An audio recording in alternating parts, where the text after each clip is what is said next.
Works with me. We live. What Chief Black Coat? I don't know. We gotta drop a it's been 2 weeks. We live. Hold on. Yeah, we live. Yeah, perfect. Let me see here. Getting everything up and running.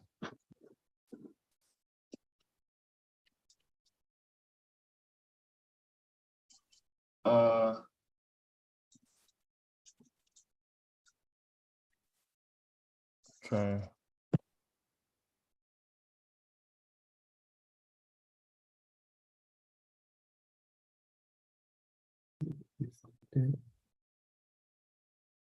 All right, perfect. Hello and welcome to another week of the Lost Confederacy channel. This is week 3 of the 13-week fiscal program for recovery for American prisoners of war. You have myself, Chief Biko. Today we have Chief Quietwater as well as Chief Alligator. And here, as always, we focus more so on that first letter in the acronym APOW, which is American.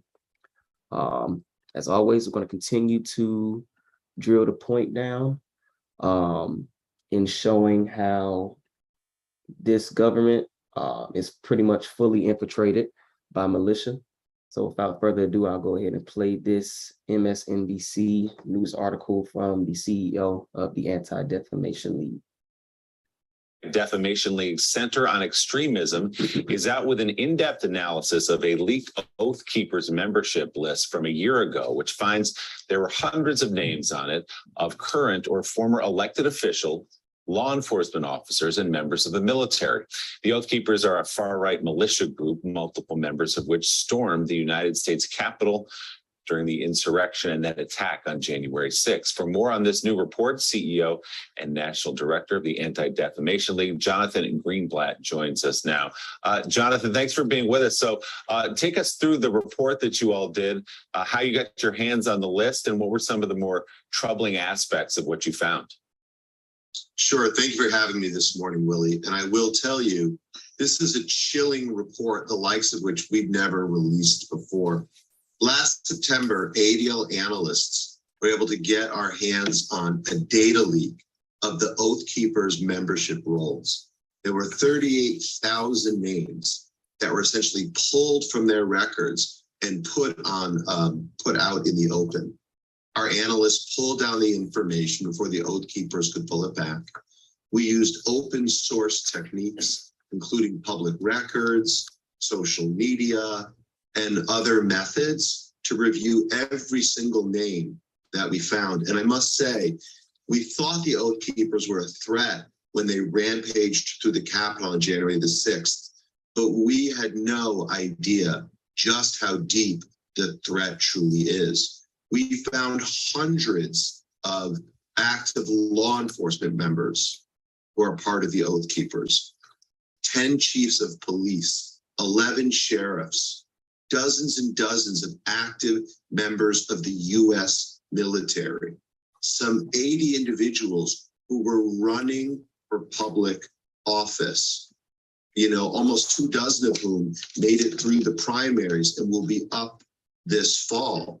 And look, you might not know all of these names. Many people might know Arizona State Senator Wendy Rogers, who still, months after the terror attack at the Capitol, proudly proclaimed that she was an Oath Keeper and supported the group. But I'm talking about a county commissioner in Nevada, a town justice in New York, a firearms instructor in Pittsburgh, a pastor in North Carolina, and it goes on and on and on. These are individuals with access and influence. These are individuals with resources and training. And these are individuals who have shown us they are willing to commit acts of sedition and violence against the U.S. government. Jonathan, are you surprised at the extent of the membership of the Oath Keepers and other far-right groups who apparently, or maybe they do know, that the underpinnings of the philosophy of these groups are rooted in race and religion? In other words, they're against anybody who isn't white, And Jewish people obviously have a target on their backs based upon their philosophies. Does this surprise you at all that their membership is so diverse in a sense? It somewhat does. I mean, look, right-wing extremism is the spectrum. We know that, Mike. And so there are white supremacists, there are sovereign citizens, and indeed, there are these armed militia groups. We know organizations like the Proud Boys, you know, Tario, the head of it, is Hispanic. And indeed, there is some diversity among the Oath Keepers. But I think what's more frightening is the fact that they, for a long time, have prioritized recruiting active and retired law enforcement and military. We thought, Mike, they weren't being successful. We were wrong. We have a problem with an enemy inside our own ranks who has committed, as the Oath Keepers do, to uphold a higher oath, not to have fidelity to our commander-in-chief or necessarily to the jurisdictions where they work, but to their notion of the Constitution and a holy obligation that, again, puts minorities, puts Democrats, and puts ordinary citizens in their crosshairs. CEO of the Anti-Defamation League, Jonathan Greenblatt, thank you very much for coming on this morning. All right. So again, as we continue to, like I said earlier, nail this hammer home, just another example of how this system isn't for us. It's infiltrated by, you know, militia. And again, this is just one militia group that they've been able to uncover and unpack the lanes of its members. And as he stated before, you know, them being judges, politicians, active military, retired military, active, you know, law enforcement, retired law enforcement, arms dealers, the list goes on. So my question is, why or do you still have faith in this system as the viewer? And if you do, why do you have faith in this system? Again, he's not going down the list of the names to say, okay, this is the person in this state that's running for exposition in, let's say, Minnesota or North Carolina. He's just saying, hey, we found a list. It's a lot of members, but hey, we're not going to divulge that information. We're just letting you know, hey, a lot of people are involved in this thing. So knowing that, why do you still have faith as American people? We're going to use the term Black people in this system. It's putting it right in your face, guys. But I'll let y'all go ahead and build off of that. And he's probably saying that because, you know, it would be a different story if it was a couple of people here and there, but it's probably too many people to name for them to just go down the list. And it's probably people that the majority would not even expect to be on the list. So, yeah. Yeah, so translation of everything Chief Biko and Chief Quietwater said, I used to be one of those people prior to 2020 when Ahmaud Arbery got killed, that I was, you know, didn't care about either wing of the bird, but Democrat, Republican, politically correct. But that was another moment for me where something clicked. The fact that you shot that man in broad daylight, had that man run out of his shoes, and the district attorney in that county saw that video and did not choose to consider that a murder on a Sunday afternoon, broad daylight, when they killed Ahmaud Arbery. I promised myself from that day forward, I'm gonna stay strapped for the rest of my life. So I rock this when it's every day operating in commerce, moving around. I keep this on me. Now, if shit hits the fan, I got the bitch, right? And it's okay to have a bitch, but you also need to know how to clean it, service it, the whole nine, right? Take your recoil spring out, take it off safety. So what I'm saying to y'all is this. This is what militias have. Militias have this. That man just told you that the public sector is infiltrated with militia. Why are you still wondering when you get killed on video by police that nothing happens within that police department? They all down by law, they militia. Why are you still scratching your head about the bullshit January 6 hearings where Secret Service can delete evidence, nobody goes to jail? All this stage play that just ended this week, and the best they could come up with is we'll just vote to have the former president subpoenaed. No real criminal charges, no treason, nobody getting hung for violating the supposed highest crimes under this government. And you still scratching your head as to what's going on. You're infiltrated, you're surrounded by militia. When they kill you, they're going to do an internal investigation, which means they're not going to lock up their own.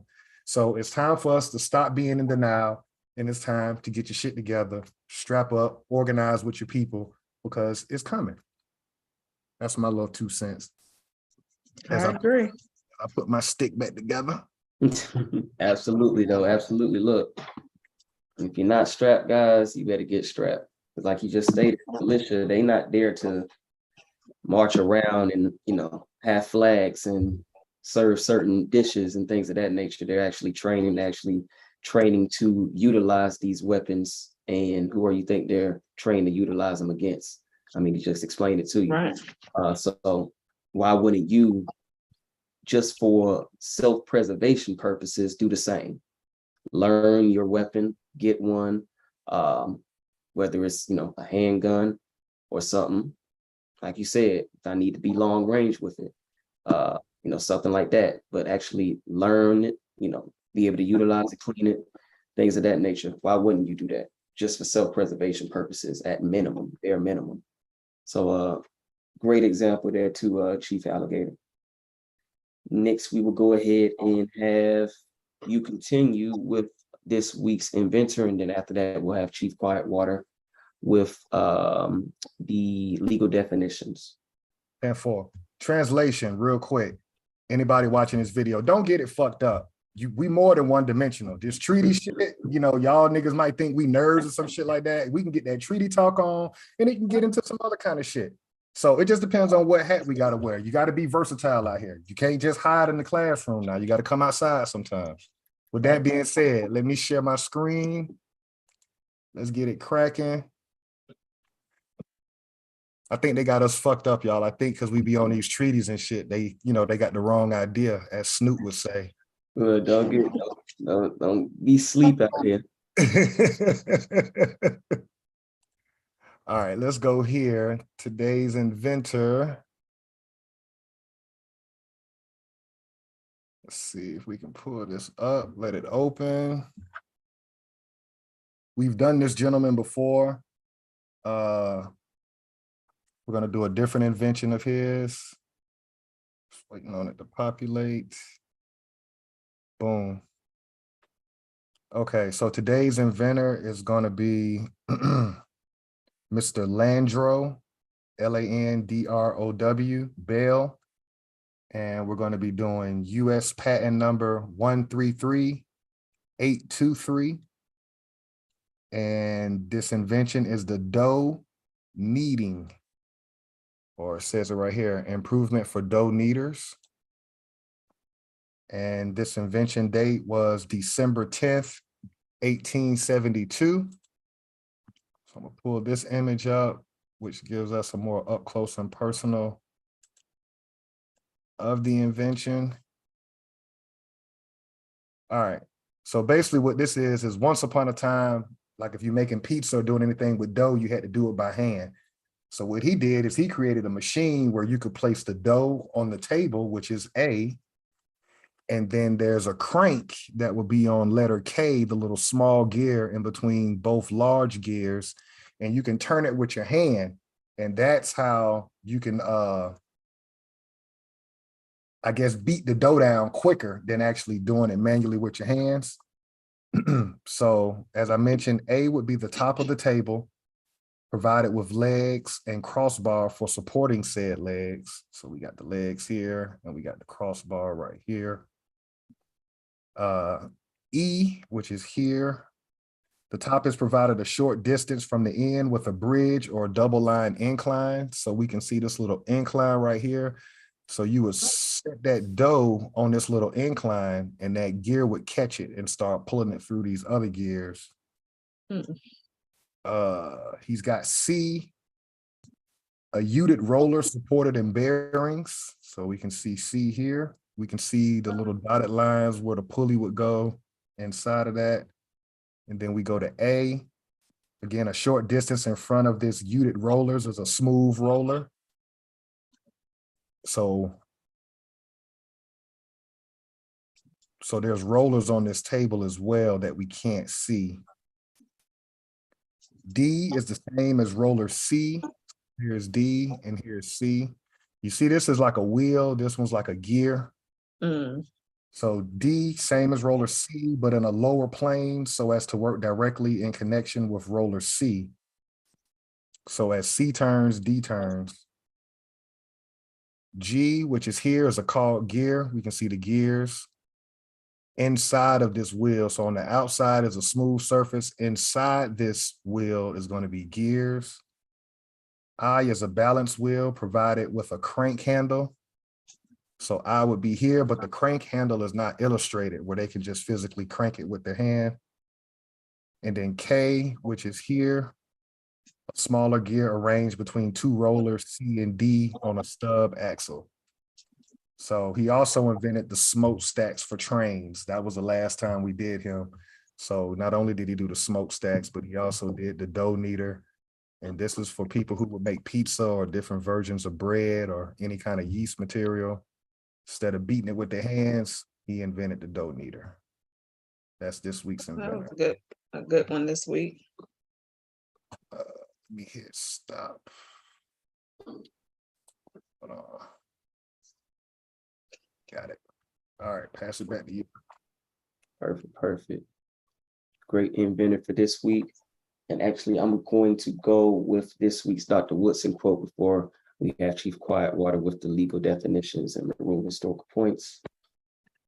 So this week's quote, I am going to go with quote number, it's either between 11 to 12, but I think I'm going to go with 12 for this one.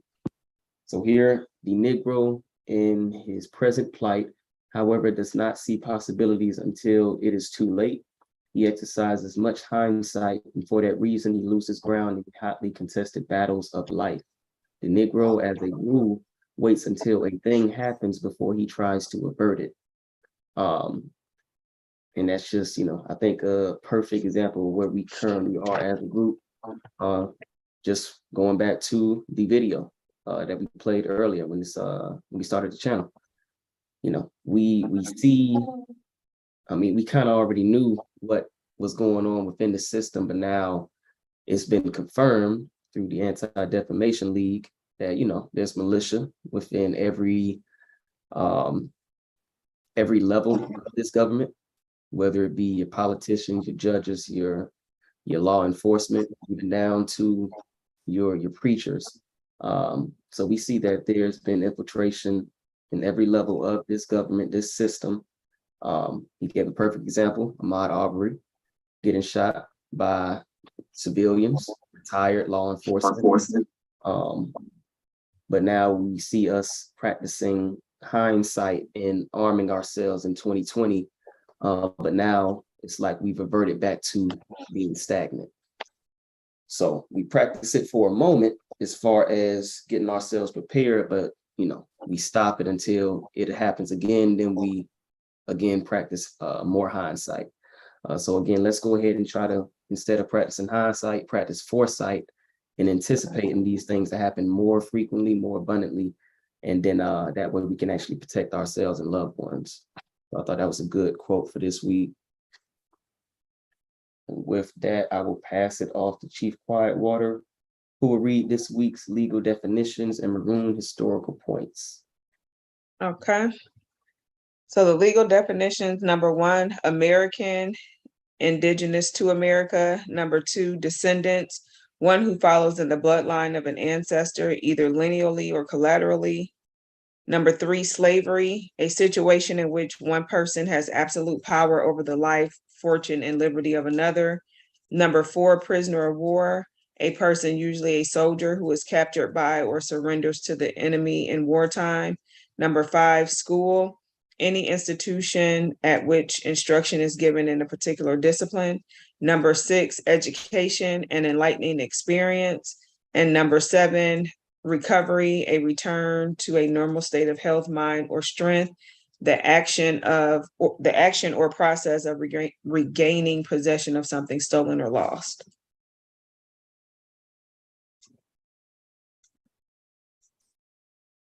All right, the maroon historical points. Number 1 was a person escaping slavery, seeking freedom, or breaking the law. Number 2, providing unity and a strong defense came first. Number 3, maroon leaders were first and foremost military figures. Number 4, maroons established guerrilla warfare, planting sharp sticks in thick grass. Number 5, maroons knew their European enemies' language, defenses, and plans.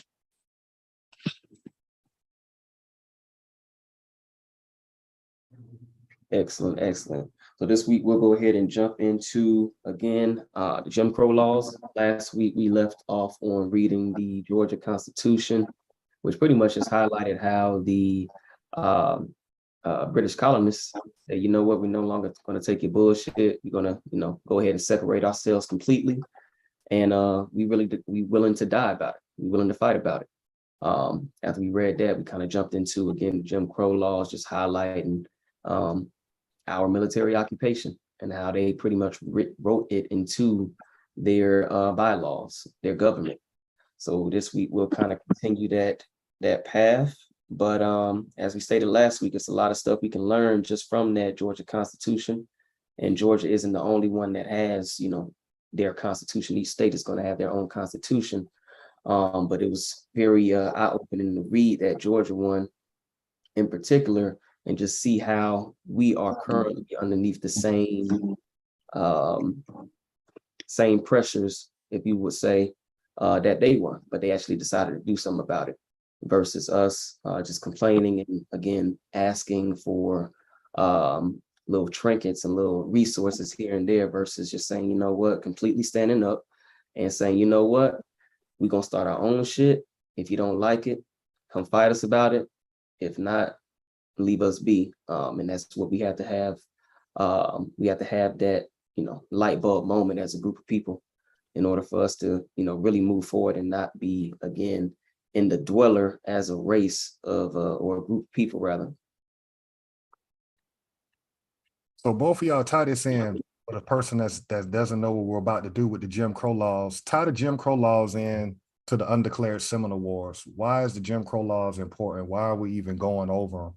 And how do they rhyme with the undeclared Seminole Wars, in both of y'all's opinion? Got you.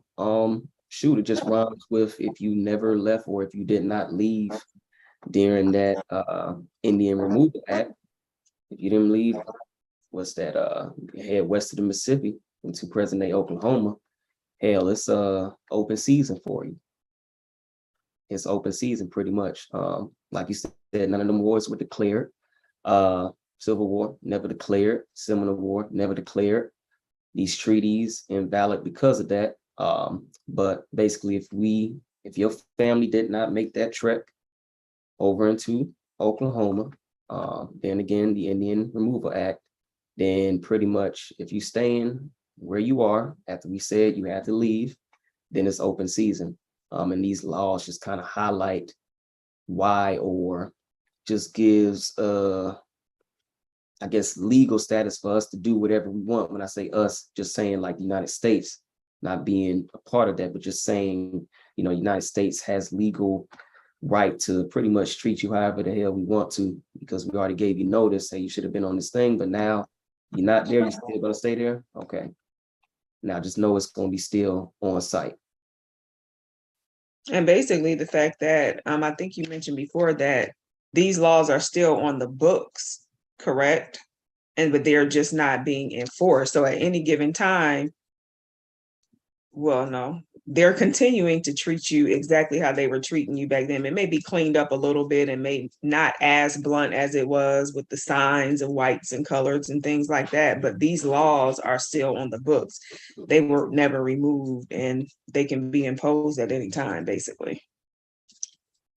Excellent point. Let me ask y'all one more question. And again, we're doing this for the viewer because people they've heard the word Jim Crow, but we're deconstructing what that was. How could they enforce what we're about to read, which was Jim Crow? How could they enforce it? What's both of y'all thoughts on that? How could they enforce that against our people? Same way they was able to enforce the Indian Removal Act, enforce certain treaties to be signed with their military, and that's the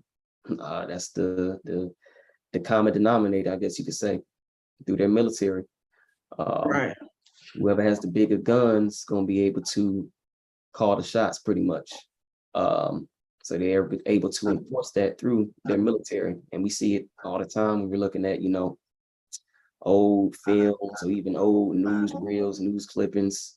Whenever our people were to any protests, what were they met with? The military. Even to today, we still see it. So that was pretty much the way they were able to enforce these laws. And we weren't a part of the process. We weren't included. No votes were had or anything like that. So they were able to, not only by the military, but they had the final call to make the decisions. So. And the only reason I'm asking that is because a lot of times we're taught that when it comes to our history, nobody ever shows you the documents and lets you read them and comprehend them for yourself. So that's the reason why I asked that. Secondly, when we hear about Martin Luther King and the civil rights movement was to get rid of this, what we're about to read, which is Jim Crow. Our people got tired of living under Jim Crow. So now we're going to read what was Jim Crow. And is Jim Crow a fancy term for prisoners of war within a society? Go ahead, Chief Biko, take off. But let me ask this. So like we're saying that these are still on the books as laws, right? So is that correct? Correct. Each state, as Chief Biko said, has its own constitution. So they're not laws, Okay. They're legal. Right, got you. But Okay. these codes are still within these states' constitutions. They just don't enforce it anymore. And so it's like they had the whole civil rights movement to get what? Desegregation and the right to vote.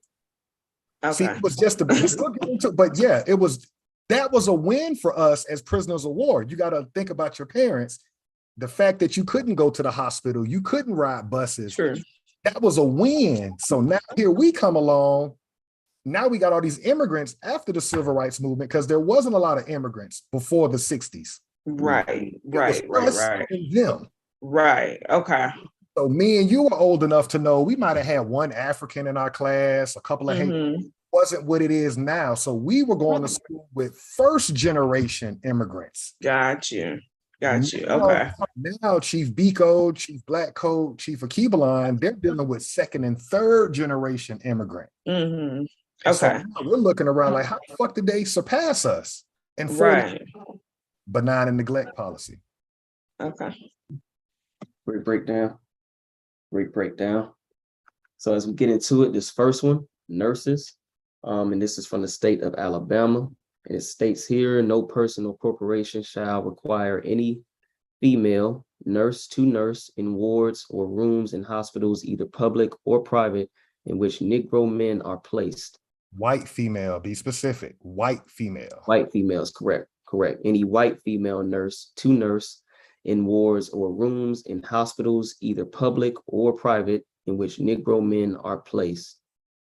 So as far as this, you want to kind of go down each one and kind of just give our thoughts, or how you want to? Because shoot, just on this very first one, it just kind of reemphasizes that stereotype of, the Negro being the gorilla, wanting after, the white man's woman. Pretty much the not Godzilla, but King Kong analogy. I'm on the edge of the coin, so I get it. It's very uncomfortable for us to understand that we're prisoners of war. So us reading Jim Crow laws, you got to ask yourself as the person watching this video, was it segregation Or was this government warring against you?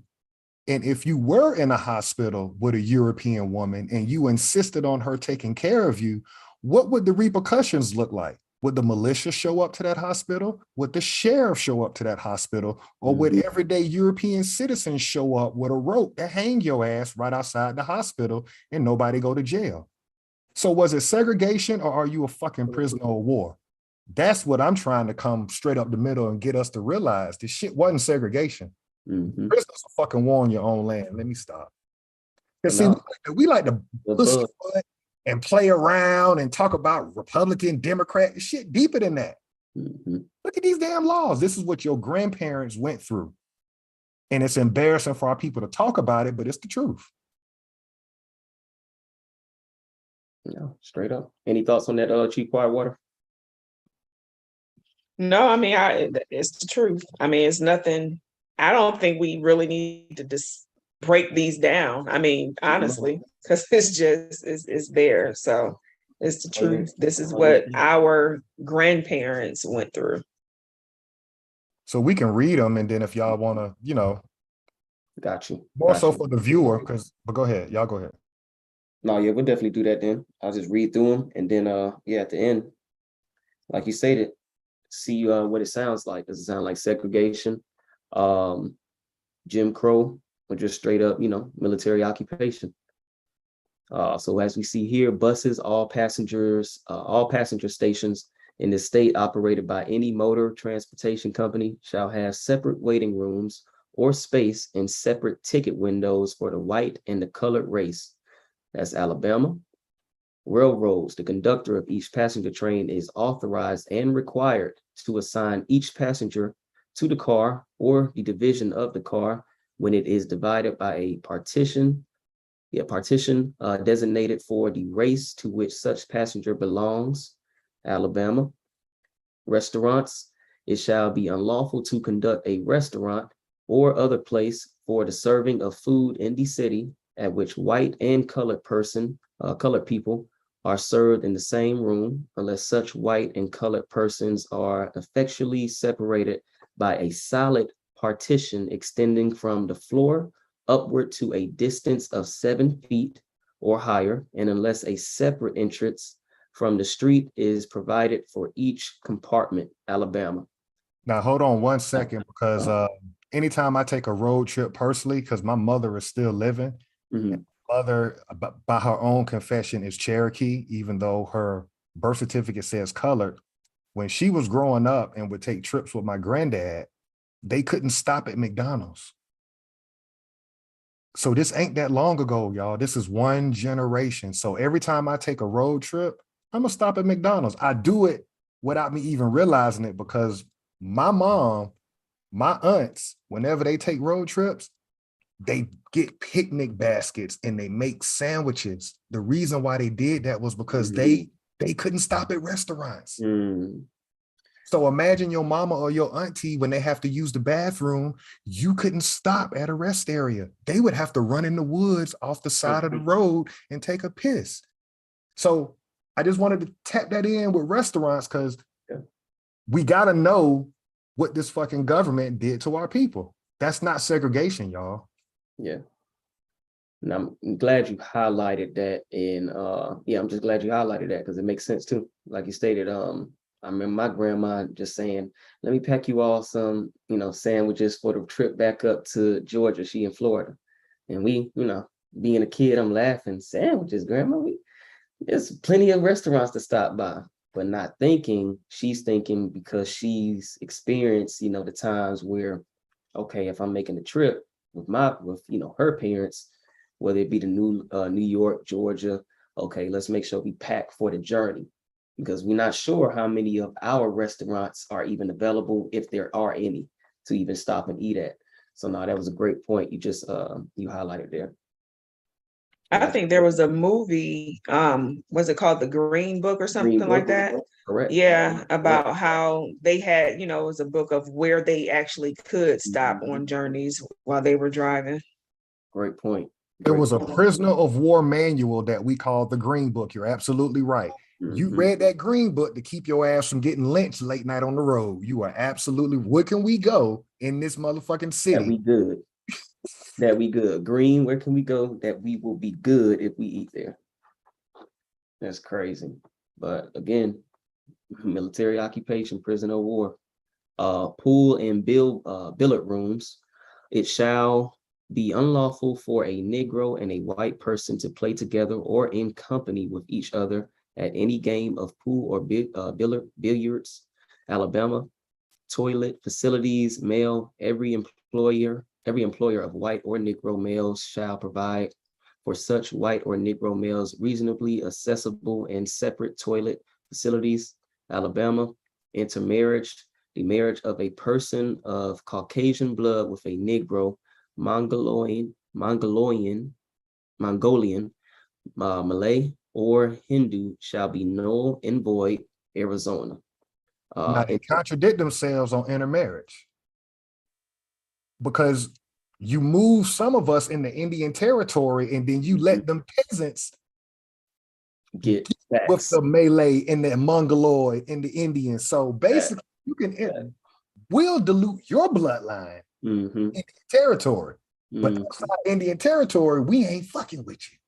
And it's funny you said that too, because look where this is. This is Arizona. Pretty sure Oklahoma probably had something similar. I know we don't get into the further West Coast tribes or anything like that, but I'm pretty sure, you know, they were saying, okay, let's go ahead and make sure we get, I don't know, I believe maybe Apache or one of those West Coast Indian American tribes. That makes sense here. You know, they're saying, okay, let's go ahead and try to, you know, combine our blood so we can say we're of, you know, them, like we can get whatever their resources are. Intermarriage, all marriages between a white person and a Negro, or between a white person and a person of Negro descent to the 4th generation inclusive, are hereby forever prohibited. That is Florida. Cohabitation, any Negro. Don't skim over that, because a lot of our uncles and cousins and grandparents have lost their lives with European women. See, the European woman knew it was against the law, but if she got caught fucking one of our men, she would holler rape. You understand? So when we see these movies and they show that the white woman, I think it was a To Kill a Mockingbird or whatever these movies that they implanted in our mind when we were young, how the white woman would be dealing with the American, but when she gets caught, she'll claim victim because she's got the militia, the sheriff, the courthouse, and the state on her side. And that's what we're not understanding as prisoners of war. Like Chief Quietwater said, we're on the outside of this system. So they could come in our neighborhoods at night. You understand? Like we show movies like Harlem Nights and the juke joints that we had, but we couldn't go in theirs. Or if we went in theirs, all they had to do was just have a bad day. And they knew they had the backing of their militia, their sheriff, their court system, and their state. And it's the same thing today. Today, they just call them Karens, but it's the same exact thing. Same thing. I want to share on that. You kind of just made a light bulb go off with the Roe v. Wade. We know that was a European woman claiming to be raped by a group of American men. Never happened, but that was a case that, you know, caused where, okay, you know, now you can have abortions and things of that nature. So I mean, that's just a more recent example of this, you know, in regard. Yeah, and the fact that they do make a lot, that's the general narrative that they have in most of the movies when it comes to white women and Black men back in the day. That's pretty much the narrative, that they wanted to be with a Black man, but when they get caught, it's, you know, oh, I was raped, or, oh, you know, he forced me or something like that. So that definitely sums it up with that one. Yeah.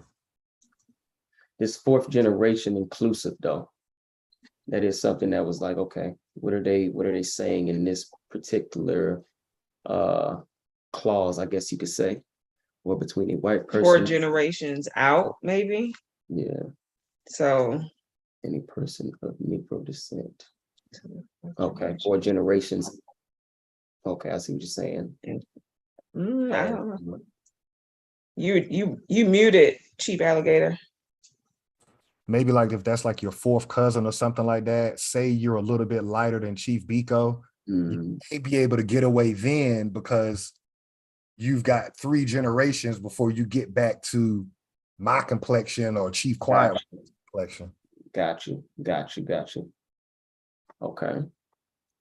Cohabitation, any Negro man and white woman, or any white man and Negro woman who are not married to each other, who shall habitually live in and occupy in the nighttime the same room, shall each be punished by imprisonment not exceeding 12 months, or by fine not exceeding $500. This is Florida. So if we catch you living together, sleeping together, you have a punishment up to 12 months and a fine not exceeding $500.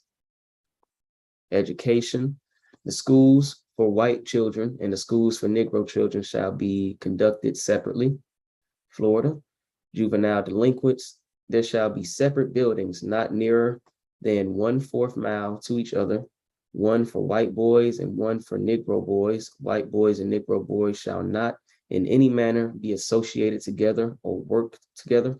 Florida, mental hospitals, the Board of Control shall see that proper and distinct apartments are arranged for said patients, so that in no case shall Negroes and white persons be together.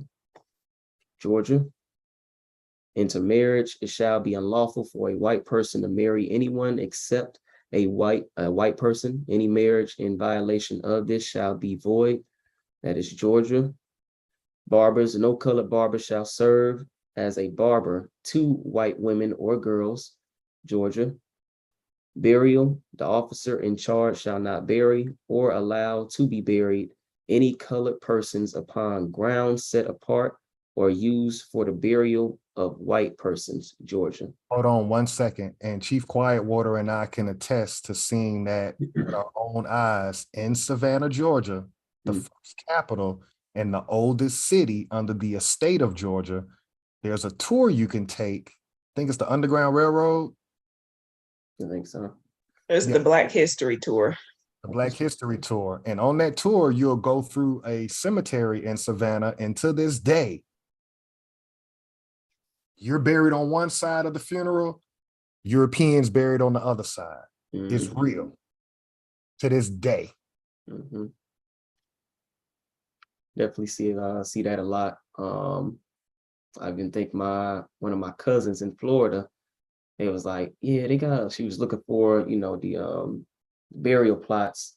And she stopped and asked another person, they was like, you're looking for, the Black burial plots, because these you won't find any of our people here. So just again, tell another example of that, having to be buried in separate areas as well. Restaurants, all persons licensed to conduct a restaurant shall serve either white people exclusively or colored people exclusively, and shall not sell to the 2 races within the same room or serve the 2 races anywhere under the same license. Georgia. That's how we were doing for self, Chief Biko, not trying to okay. How juvenile we are. When we talk about the towns we had and the businesses we had, like Auburn Ave in Atlanta, all these cities got these historic districts where we used to operate in commerce. It's because we had to, because the European wasn't fucking with us. Yeah, you got a restaurant, you can only serve your people. So they've been trained in that for a couple of 100 years now, talking about the Europeans. So they do it second nature. We came in on some inclusive shit in the 1960s, like, oh, let's just all get along. We lost our code. Here we are 60 years later trying to get back to a code. Yeah. Everybody else never left. Y'all want to share on that, or? No, that's true. We basically had to. We had to, and we let it all go, though. I mean, that's the thing. It's like, why did we, I don't know, just get so domiciled in the things that we know that we could do, where did we just fall off at? Why did we fall off? Not where, but why did we just fall off and just stop doing for self? Yeah, that's an excellent point. Excellent point there. Like you said, okay, we had to, but then I'm pretty sure, you know, with that you were able to still keep the business going on, but why? What made us stop? What made us stop these trades, these businesses, things of that nature, and just integrate into theirs? That's a great point. Amateur baseball. It shall be unlawful for any amateur white baseball team to play baseball on any vacant lot or baseball diamond within 2 blocks of a playground devoted to the Negro race, and it shall be unlawful for any amateur colored baseball team to play baseball in any vacant lot or baseball diamond within 2 blocks of any playground devoted to the white race. Georgia. Parks. It shall be unlawful for colored people to frequent any park owned or maintained by the city for the benefit, use, and enjoyment of white persons, and unlawful for any white person to frequent any park owned or maintained by the city for the use and benefit of colored persons. Georgia. Wine and beer. All persons licensed to conduct the business of selling beer or wine shall serve either white people exclusively or colored people exclusively, and shall not sell to the 2 races within the same room at any time. Georgia. Reform schools. The children of white and colored races committed to the houses of reform shall be kept entirely separate from each other. This is Kentucky. Circus tickets. All circuses, shows, and tent exhibitions to which the attendance of more than 1 race is invited or expected to attend shall provide for the convenience of its patrons not less than 2 ticket offices with individual ticket sellers, and not less than 2 entrances to the said performance with individual ticket takers and receivers. And in the case of outside or tent performances, the said ticket offices shall not be less than 25 feet apart. This is Louisiana. And that just kind of highlights, you know, I know it says circuses, but pretty much any type of entertainment established is pretty much going to be the same thing. I know my mom said when she would visit to South Carolina, going to see movies, they would have to enter another way. They had to like go upstairs and then, you know, I think purchase their tickets and then walk down, or have like a section just strictly for quote unquote colored people. And that would be, I think, that's probably like in the late 60s, early 70s still. So again, it just doesn't, you know, hone itself just to circus tickets, but pretty much all entertainment, whether it be sporting events, movie theaters, you know, et cetera, anything. Housing. Any person who shall rent any part of any such building to a Negro person or a Negro family when such building is already in whole or in part in occupancy by a white person or white family, or vice versa, when the building is in occupancy by a Negro person or Negro family, shall be guilty of a misdemeanor, and on conviction thereof shall be punished by a fine of not less than $25, no more than $100, or be in prison not less than 10 or more than 60 days, or both, such fine and imprisonment in the discretion of the court. That's a prime example of showing how the court system and the sheriff and the state are against the Negro, because that European in that building may not have a problem living amongst us, but that court system and that state and that sheriff will. So I just wanted to throw that in. The Board of Trustees shall maintain a separate building on separate grounds for admission, care, instruction, and support of all blind persons of the colored or Black race. Louisiana. If you ain't a prisoner of war, then what do you call that in my juvenile voice? They don't even want the blind around each other. God damn. Can't even see what color everybody is. They say we can't see, God damn it. Get your black ass, your colored ass away from our white people. Like that is crazy. This is legit Dave Chappelle skit right here. Like you can't make this up. The blind, we don't even want y'all by each other, even if you can't tell who is who. Yeah, that's nail in the coffin right there. Intermarriage, all marriages between a white person and a Negro, or between a white person and a person of Negro descent to the third generation inclusive, or between a white person and a member of the Malay race, or between the Negro and a member of the Malay race, or between a person of Negro descent to the third generation inclusive and a member of the Malay race and forever prohibited, shall be void, Maryland. So basically, if we catch you marrying anybody outside of your race, that's void. That's void. It cannot happen. That's what it pretty much just is there with Maryland.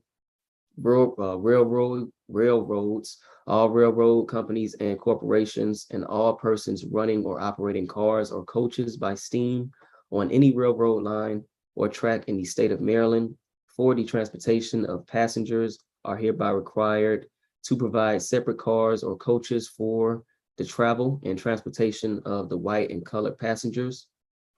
Education, separate schools shall be maintained for the children of the white and colored races. Promotion of equality, any person who shall be guilty of printing, publishing, or circulating printed, typewritten, or written matter, urging or presenting for public acceptance or general information, arguments or suggestions in favor of social equality, or of intermarriage between whites and Negroes shall be guilty of a misdemeanor and subject to fine or not exceeding $500 or imprisonment not exceeding 6 months or both. So if we catch you printing, talking about anything as far as equality and especially intermarriage, we gonna lock your ass up. So yeah, no promotion of integration at all. Intermarriage, the marriage of a white person with a Negro or mulatto, or person who shall have 1/8 or more of Negro blood shall be unlawful and void. That's Mississippi. Hospital interests, that shall be maintained by the governing authorities of every hospital maintained by the state for treatment of white and colored patients, separate interests for white and colored patients and visitors, and such interests shall be used by the race only for which they are prepared. Prisons, the warden shall see that the white convicts shall have separate apartments for both eating and sleeping from the Negro convicts. Education, separate free schools shall be established for the education of children of African descent, and it shall be unlawful for any colored child to attend any white school, or any white child to attend a colored school. Intermarriage, all marriages between white persons and Negroes or white persons and Mongolians are prohibited and declared absolutely void. No person having 1/8 part of or more of Negro blood shall be permitted to marry any white person, nor shall any white person be permitted to marry any Negro or person having 1/8 part of or more of Negro blood. Education, separate rooms shall be provided for the teaching of pupils of African descent, and when said rooms are so provided, such pupils may not be admitted to the school rooms occupied and used by pupils of Caucasian or other descent, that is New Mexico. Textbooks, books shall not be interchangeable between the white and colored schools, but shall continue to be used by the race first using them. So when it comes to the books, we will not be giving any hand-me-downs, regardless of who had the books first. So if it's a white school using these textbooks, they will not be passed down to the black, and vice versa. Libraries, the state librarian is directed to fit up and maintain a separate place for the use of the colored people who may come to the library for the purpose of reading books or periodicals, that is North Carolina. Militia, the white and colored militia shall be separately enrolled and shall never be compelled to serve in the same organization. No organization of colored troops shall be permitted where white troops are available. And while white permitted to be organized, colored troops shall be under the command of white officers. So even when we allow you to have, or when we allow you to have a militia full of colored people, you're still going to be commanded and controlled by a white officer. Transportation, the Utilities Commission is empowered and directed to require the establishment of separate waiting rooms at all stations for the white and colored race. North Carolina, let me see, we're at teaching any instructor who shall teach in any school, college, or institution where members of the white and colored race are received and enrolled as pupils for institution shall be deemed guilty of a misdemeanor, and upon conviction thereof shall be fined in any sum not less than $10, no more than $50 for each offense. Oklahoma. Fishing, boating, and bathing. The Conservation Commission shall have the right to make segregation of the white and colored races as to the exercise of rights of fishing, boating, and bathing. Oklahoma. Mining, the baths and lockers for the Negroes shall be separate from the white race, but may be the same building. Oklahoma. Telephone booths, the Corporation Commission is hereby vested with power and authority to require telephone companies to maintain separate booths for white and colored patrons when there is a demand for such separate booths, that the corporation shall determine the necessity for said separate booths only upon complaint of the person in the town and vicinity, to be served after due hearing as now provided by law, and other complaints filed with the Corporation Commission. Oklahoma. Lunch counters, no person, firms, or corporations who or which furnish meals to passengers at station restaurants or station eating houses in times limited by common carriers of said passengers shall furnish said meals to white and colored passengers in the same room, or at the same table, or at the same counter. South Carolina. Child custody. It shall be unlawful for any parent, relative, or white person in this state having the control or custody of any white child by right of guardianship, natural or acquired, or otherwise to dispose of, give, or surrender such white child permanently into the custody, control, maintenance, or support of a Negro. That is South Carolina. Libraries, any white person of such county may use the county free library under the rules and regulations prescribed by the Commissioner's Court and may be entitled to all the privileges thereof. Said court shall make proper provisions for the Negroes of said county to be served through a separate branch or branches of the county free library, which shall be administered by a custodian of the Negro race under the supervision of the county librarian. Texas. Education, the County Board of Education shall provide schools of two kinds, those for white children and those for colored children.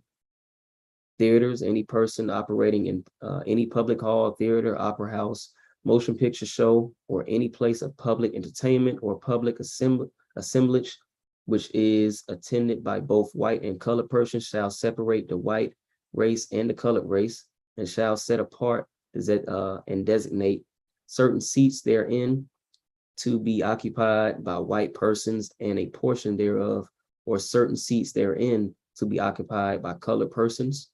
Virginia. Let's see. All right. Railroads, the conductors or managers on all such railroads shall have power and are hereby required to assign to each white or colored passenger his or her respective car, coach, or compartments. If the passenger fails to disclose his race, the conductor and managers acting in good faith shall be the sole judges of this race. So if we find that you are lying about your race, pretty much what does it say here? The conductor and the managers. So the conductor and pretty much any of the managers of each car pretty much can do what they want to with you. Going to be the judge and jury in regards to what they want to do to you as punishment. Intermarriage, all marriages of white persons with Negroes, mulattoes, Mongolians, or Malaya hereafter, contracted in the state of Wyoming are and shall be illegal and void. List compiled by the National Park Service, Martin Luther King Jr. National Historic Site. So again, people, just examples of what we call Jim Crow laws, which is basically just military occupation, just saying, hey, you're prisoners of war, and we're going to make sure we dictate where you can and cannot go. So crack that open a little bit because we don't want to deal with that reality. We like to dance around prisoner of war, but I want to hear from both of y'all because we've all done the work collectively together. We're running a string through that needle all the way from the time that Georgia was established as the last colony, all the way up until, and let me give the timeline, Jim Crow, quote unquote, went from 1865 to 1965. But once you peel back that word Jim Crow, like we've done, and look at the military record, you come to find out that the undeclared Seminole Wars never ended. Right. And that's what I think people just don't, like I said, I always have to go back to the fact that people don't know. It never ended. So therefore, we're still at war. We are the prisoner of war. We are the prisoner of war because it never ended. So, I mean, that's just what it is. And like you said, like with these maps, the military areas and the militia designations for the different states and stuff, all of that has to do with war, has to do with territory, has to do with everything that had to do with the Seminole War. So it's just spreading the information and people knowing exactly what took place. And hopefully, you know, someone, the right person, watches our channel and starts from the beginning and watch it all the way to the end, because it's a chronological picture of exactly what took place and where we are today, and realizing that really not much has changed, you know, throughout these decades. Absolutely. Is it embarrassing, Chief Quietwater, when you say prisoner of war and you look at the average person, why do you think we run from that? Prisoner of war. That's not a common, the average Black person, that's a foreign word to them. Nobody is walking around saying, I would say 9 out of 10 people, prisoner of war, that's foreign to them. I mean, it would have been to me as well had I not, you know, been on this channel and learned. I learned a lot of information throughout these weeks and months that we've been on this channel. So now hearing prisoner of war makes sense to me. But the average person that looks like me, prisoner of war, they're going to look at you like you're crazy because they don't know the information. You know what I'm saying? They don't know how deep this really goes. It really isn't even deep, to be honest with you. It's just that it's understanding it, because we've been taught it, but there were so many twists when it was fed to us that we believe one thing, but that's all we had to do is actually read it. You know what I'm saying? For ourselves, and not being fed the information. So it sounds like what you're saying is you have to be okay with being educated, because like you said, most people are going to look at you like you're crazy, but in reality, you're educated. Right. And I'm not saying that they're going to look at me like I'm crazy in a bad way. It's because they don't know. So learning this information, I'm pretty sure if they learn this information the way that we've learned it and the way that we've basically torn everything apart, they would then understand that they are prisoner of wars. To me personally, there's no other way to look at it once you know the information. Correct. Do you agree with that, Chief Biko, what she just said, that there's no other way to look at it? Do you agree with that? And if not, why? And if you do, why? No, definitely. After doing, like she said, doing the work that we did from hell, before the Militia Act, but we can start there from the Militia Act up until we are where we are now with the reading of the Jim Crow laws. You see what is going on with our group of people that we are, again, being military occupied. Look at the map behind me. I mean, you have the different branches of military over certain sections of what's known as United States. Like you have the Eastern Branch, Western Branch, like they're showing you the military occupation of the land. Earlier when we was reading off the Militia Act, we're showing you the militia districts of Georgia. We just read off what a militia was.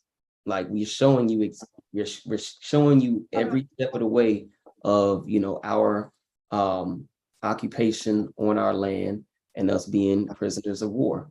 We read off the Seminole War, different treaties being, invalid treaties being signed with this military. So if you do the work, then it's no other way you can actually look at it other than being a prisoner of war on your own land. And again, that just comes with the education, because if you don't, then you're just saying, oh, yeah, we was just, we came from, descendants of slaves. And once we were freed by Lincoln, then, the white people were mad. And that's why we had so much trauma since then, since we became, free people. Because that's what's been, taught to us since we were in grade school. But if you actually say, you know what, let me be open and willing to learn something different or something that, contradicts it and see it, hell, we may even come up to the same answer. If we don't though, and it's like, okay, I see where we're going with this.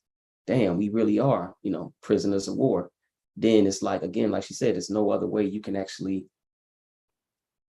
logically and 100% say that you are no other than, or you're not a prisoner of war after doing the work, after just listening and watching our videos from, what was it, July 4th, 2021. If that's all you did was watch our videos, you should come up with the same conclusion. Just plain and simple. And for me, I think it took for me all the way up to number one, realizing that the Seminole Wars did not end and that there was no civil war. I mean, those two things are the major things for me personally that made me just open my mind more and understand this even more, that, the rebellion and what went on then, and then the fact that the Seminole Wars just never ended. So therefore, we're in the same situation as we were back then. And like you kind of highlighted too earlier, these, what we call them, these, laws or legal policies for each state with these Jim Crow laws are still codes within these different states, but they're just not being acted upon. Like that in itself should show you, okay, what the hell is actually going on? Like we are, what you mean they're still, like they haven't been ratified, they just are being enacted. You know what I'm saying? It's like we haven't done away with them. We just, we're just not, putting any, enforcing them basically. Basically, y'all didn't learn how to act a little bit, so we ain't gonna enforce them as much. Yeah.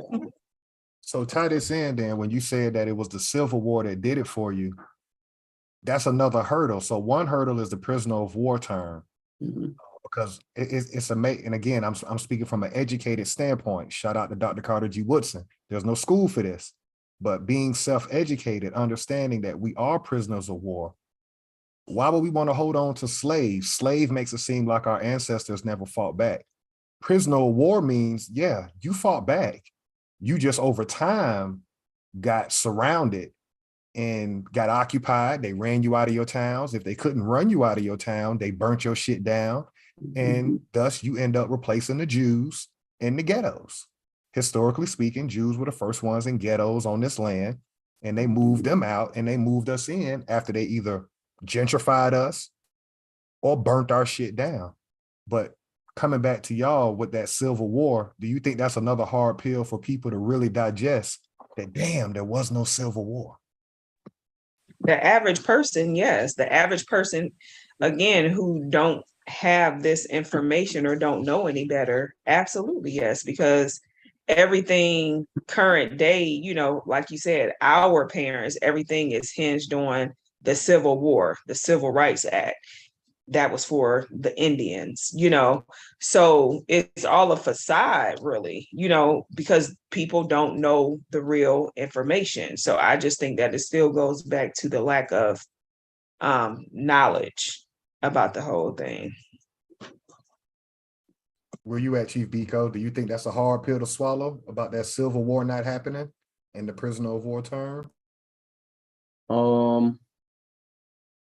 I think the Civil War not existing is a harder pill to swallow than us being prisoners of war.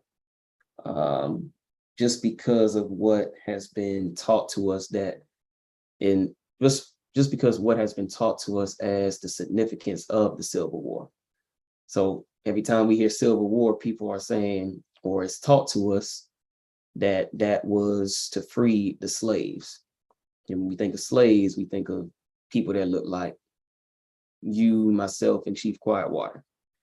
So if we say there was never a Civil War, then the person who was just going strictly off the indoctrination that this government has given them is saying, then what you mean? That was the whole point of the Civil War, was to free us. So what you mean there wasn't a Civil War? And I think that's the biggest hurdle that our group of people is going to have to get over. You know what I'm saying? Because if we're saying, okay, there's no Civil War, then you're saying then there really wasn't a battle to free us. None of the stuff that came from this non-existent Civil War was for us. And we were not a part of this government in any capacity. And that's exactly what we are saying, pretty much. This Civil War wasn't to free you. The laws that came after it, Reconstruction, wasn't for you. We've already broken that down. 13th through 15th Amendment said nothing specific about people that they are classifying us as in this Jim Crow laws. Negro, African descent, says nothing about any of those groups of people that we've been reclassified as. Freedmen's Bureau says nothing of any of those groups we've been reclassified as. Like, what is it? The 1865 Civil Rights Act says nothing about us. So when you actually do the work, instead of just actually listening to somebody feed you, you know, their lies, which is just Reconstruction, then you'll see, okay, yeah, none of this stuff really does have to deal with us. When you actually understand how the system works, Congress never did declare a war. So there really wasn't a war, hence why they keep saying rebellion. So then you could start seeing the picture, then it becomes easier. But if you don't do that, then you'll just be like, nah, y'all folks crazy, y'all niggas crazy. It was a Civil War. It was the whole point was to free our people. And then you'll never be able to move forward from that. And that's where we are as a group of people right now in 2022. That's why I love what we've done, and I love what this channel represents, as you say, from July 2021, with all the negative going on with the pandemic and everything. We're shining light to our people for over a year, giving you American inventors, reading the military record. Nobody ever thought to keep it gangster, if I'm gonna say it like that. All your college professors, you spend so much time learning who George Washington was, who Abraham Lincoln was. Nobody ever thinks that this is just some gangster street shit. Let's go straight to the military record. And the military record tells the real story of what happened. To this day, we're waiting on these people to openly declare war on us. They're not going to do that.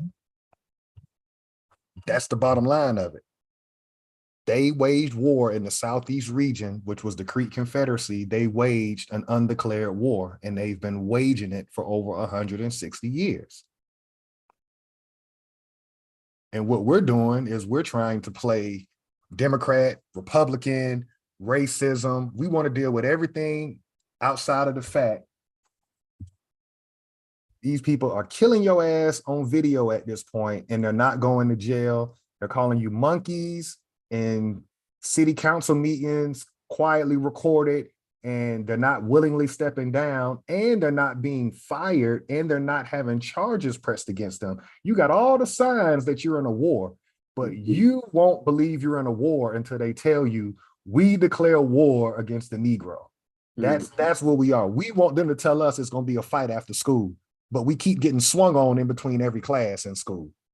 That's basically what this shit boiled down to. It don't take a rocket scientist to figure out these people swinging on you, and then when they don't knock you out, they say, "Oh my God."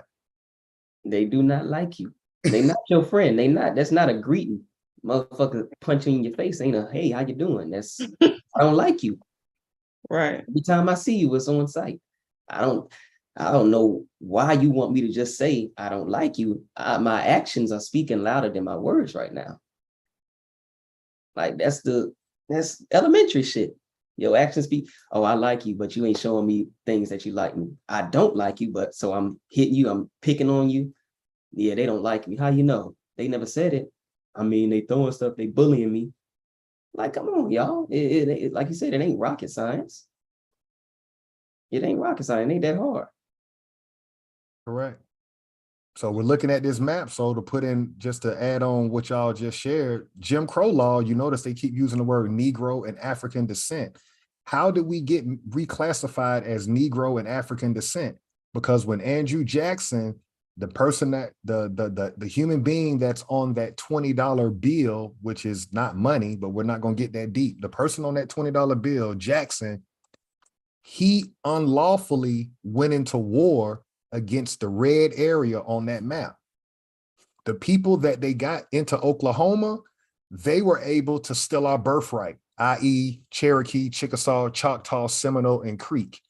Everybody that did not go into Indian Territory, we got classified as Negro, colored, Black, Afro-American, now people of color. It's not hard, y'all. So we got issues with 6 different governments.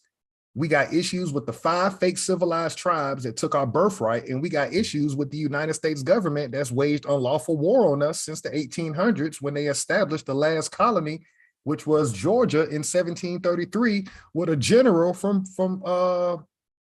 Great Britain sent over here by King James. Got Oglethorpe universities all over the state of Georgia, and you niggas ride by it not understanding who that fucker is. He got a big ass memorial in the city of Savannah in a fucking park that they take you on a tour of a hanging tree right next to that park where they hung American businessmen. And then rode you around on a horse and carriage in that little town square to put the fear of God in any other American that wanted to be in business. All the people that got hung when they talk about the lynchings, that's a whole nother map in the Jim Crow South. Thousands of us were lynched. Why? For land and our businesses. How do we end up in the ghettos in the 60s, but your family was in the country the generation before that? You were ran out of your towns in the rural area. Then they put your ass in military occupation camps called ghettos. So you were getting rations just like the niggas in Oklahoma was getting rations. They just called it government cheese and food stamps. I don't know why we just don't want to just look at it for what it was. And then Chief Quietwater and my parents, we're the first generation that didn't grow up in the ghetto. You see what I'm saying? But everybody prior to 1960, that generation, you either come from the country or your ass was in the ghetto. Any closing thoughts from y'all too before we get up out of here on this military occupation, these Jim Crow laws? I mean, shoot, we just read off in different states Jim Crow laws, and they all pretty much have one thing in common. We gonna control what the American can and can't do. So if a person is being able to control what you can and cannot do, what does that make you? That's a clear definition of a prisoner. The war has been waged on us since they stepped on this land.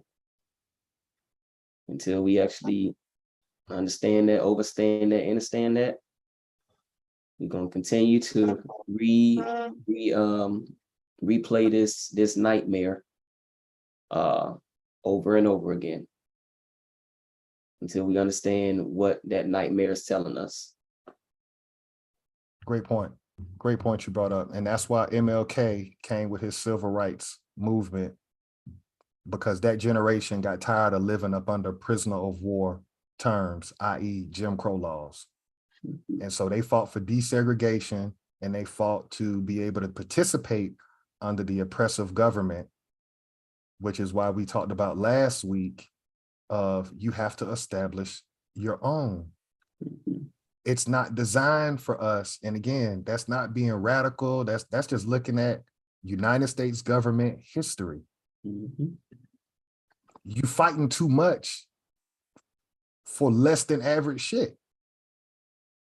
Right now, they got an election coming up. You niggas ain't got no agenda from none of these politicians. None at all. None of them are telling you what they're going to specifically do for you. In LA, they got a whole quote unquote black and brown situation. But have you ever gone to the Hispanic Caucus website and looked at who the Hispanic Caucus really represents? They specifically represent Hispanics. As they should. Then you go to the Black Caucus website and realize who they represent. They represent every damn body. So that's an accounting term. You got a caucus that's accounting for everybody, but everybody else's caucus only accounts for their people, and you wonder why you losing. Thanks. It's third grade math. This shit ain't rocket science. Chief Quietwater, anything you want to say before we get out of here? No, not really. I agree with both of you. I think, again, it comes down to us just knowing this information and taking it from there. But definitely a great session tonight.